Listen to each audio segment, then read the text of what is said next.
En 1948, il y avait, au Québec, une industrie qui tuait ses ouvriers.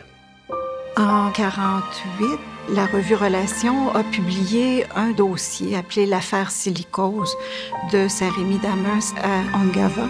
L'article de Burton-Ledoux a été comme une véritable bombe. C'est le premier article sur les maladies industrielles, silicose et amiantose. C'était des maladies qui condamnaient les travailleurs à ne plus pouvoir travailler et, dans bien des cas, à la mort. J'ai perdu mon grand-père et deux de mes oncles aussi qui sont décédés de silicose, tous les deux à l'âge de 22 ans.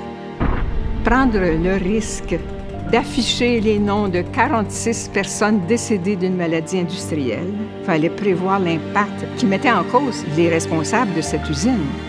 Plusieurs femmes ont dû partir de Saint-Rémy pour essayer de trouver du travail. Si ce n'était pas elles, c'était leurs filles.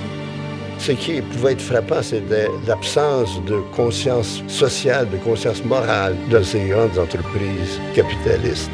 Les propriétaires de la mine savaient s'entourer de gens complaisants qui étaient à leur service. Cette entreprise est venue utiliser les ressources naturelles, les ressources humaines, et au moment de la crise, elle disparaît, elle s'en va. Les propriétaires se sentaient désengagés de la responsabilité qu'ils auraient dû avoir vis-à-vis des familles. Les gens ont été laissés à eux-mêmes. C'est pas juste l'usine qui part, c'est les documents, c'est tout. Ils rasent tout et ils ne laissent plus rien.